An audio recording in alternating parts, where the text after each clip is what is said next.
Hi everybody, you're watching The Sit Down. I'm DJ Sixsmith, Strange Angel on CBS All Access. It is quite a show, season 2 right now. Joslyn DeFreece is here with us. How are you? Hello. Nice to meet you. Thank you for having me. So we were just chatting off camera that you just jumped into this whole world that you didn't really know a lot about, but you kind of had some good preparation to get you going into it. Yeah, absolutely. I had, unbeknownst to me, I was prepping to play a German trans woman in 1943, and I was researching that exact stuff at the time. So it's a very specific role too. Right. Yeah. It's pretty. It's pretty intense the way that everything just kind of like came about. Definitely. So, So how did it all come about? What's the backstory there? Well, I have been co-writing a feature about the true story of a German trans woman in the 1930s and 40s in Berlin. And then as soon as 2 weeks after I completed that script, I got an audition for a German trans woman in 1943. And you can't plan that any better. Yeah, I mean, it was like, what? And yeah, very kismet meant to be. And then, yeah, booked the role, and within like 4 days of booking it, I was in Los Angeles shooting. So, wow, and you banged through that book real quick. Oh my God, yeah, it was like like I said, like going down a rabbit hole of like all this culture and world that, you know, even though I've been researching the time period, I was not researching like Thelema or sex magic or whatever, this like super specific occult of the time. What was most interesting that you learned so far with all this? God. There's a lot there. Yeah, there's, I guess how much that Thelema or the Aleister Crowley followers were such a kind of a respite for people that maybe couldn't find a place otherwise in culture. Right. You know, I didn't realize how, you know, it seems kind of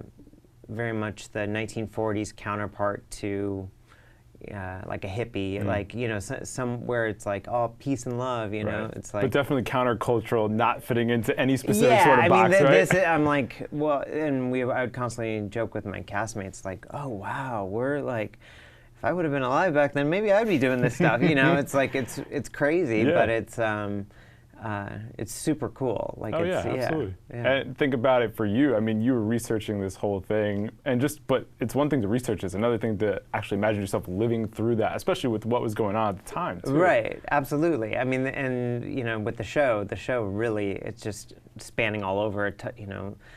Sex, magic, rockets, you know, war. It's you know, it's a large array of different things happening. Yeah, so. It's definitely a show that you're going to be doing some deep thinking throughout it. Yeah, absolutely. I mean, it's fun to listen to. Like, you know, my friends are like, "What the hell's going on here?" You know, it's like, this is intense. You know, so.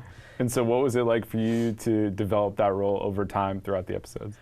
The more that I've kind of learned about this world, the more I learned about Jack Parsons, the more I connected with my co-stars, I kind of built an affinity for this world, like where I was like, oh, I understand, and I really identified with my character and why a person in this time, especially a trans person, would feel kinship with these people. Yeah.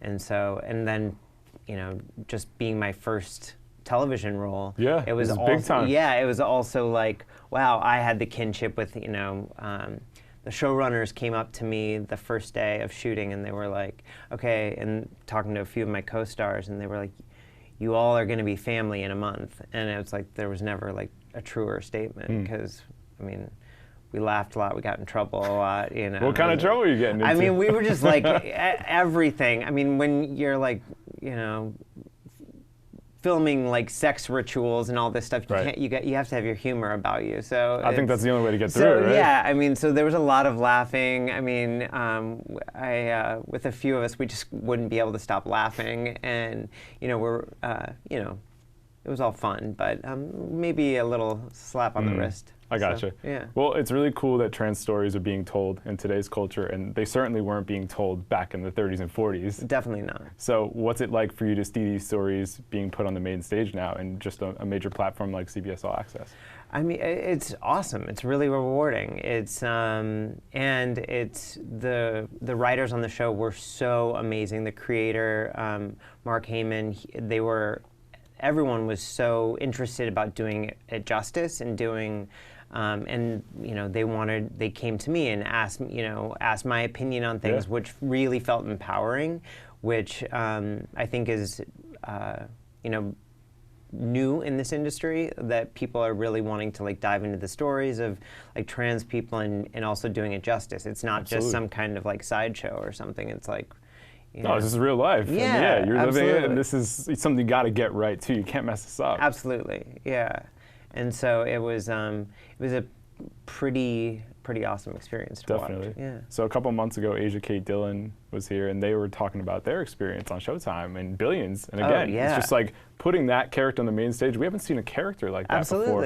And just having these conversations in a much larger space has really been a cool thing. Absolutely. And the more that these conversations are happening, the more like, differences we get to see, because this is like an entire, array of experiences. Absolutely.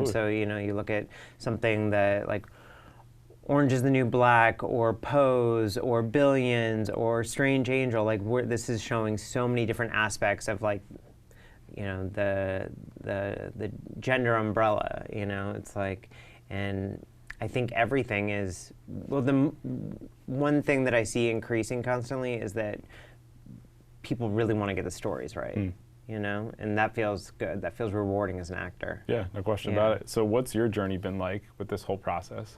With acting? With acting, with gender, with everything else. Oh, God. It's, my experience has been the more that I settle into my gender, the more comfortable I get in my work as an actor. I'm sure. Yeah. It's like and I find it kind of so rewarding as an actor to be able to like, okay, I can explore my masculinity, my femininity, and then really use that to develop characters, because ultimately, when you're acting, you're telling like human experiences. Totally. And so, every human has a little bit of femininity, a little bit of masculinity, and it's all, it's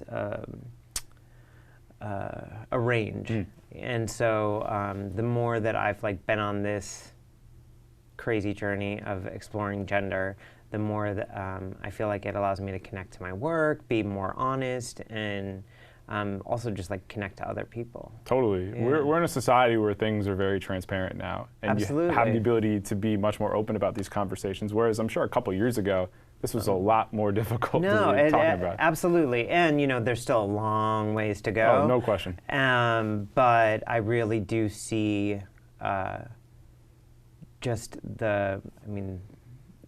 as more trans people and more like non-binary people,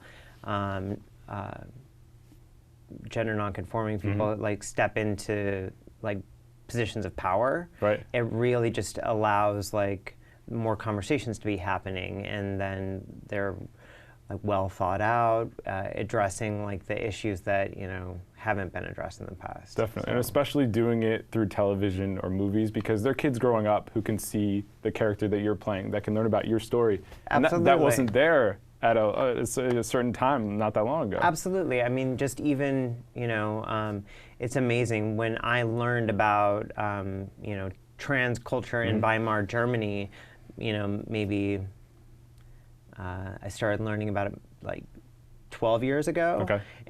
But prior to that, I was like dumbfounded to find out that in like Nazi Germany, prior to that, there was this like huge gay and trans culture. You wouldn't have guessed that and initially, it's like, right? oh my gosh, and so it's nice to be like, these are things that that a little kid can be seeing and being like educated in a way that I never had. Totally. So what piqued your interest with the whole acting game?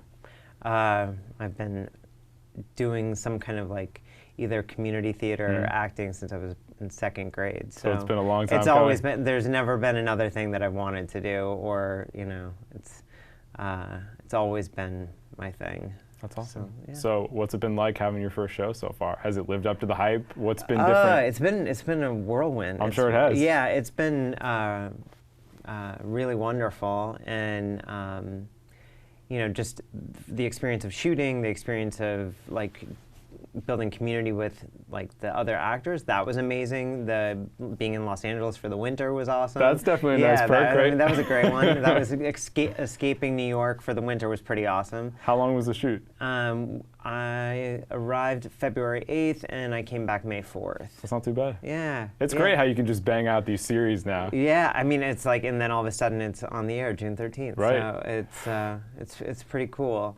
And then just, it was really fun watching the first episode air and like getting a hotel room at the hotel where I was when I booked the role. Oh wow, that's cool. That's a nice full circle moment. Yeah, I was with a girlfriend of mine. She was at a hotel, and when I got the email at 10 p.m., I was in this hotel, and then when it came time to have a viewing party, I was like, there wouldn't be a better place. So. Definitely. Yeah. So if people haven't checked out the show yet, or if people are unfamiliar with your work, what are some of the big things you want them to take away when they check it out? Hold on to your hats, I guess. Yeah, because right? Hold on to your hats because like it's a lot of blood, sweat, and tears, and a lot of drama to happen. So no question about it. Well, Joslyn, it's been a pleasure. Why don't you tell everybody where they can check out the show? Strange Angels, CBS All Access, and enjoy the show. No doubt. That's Joslyn. I'm DJ. We'll see you next time here on The Sit Down.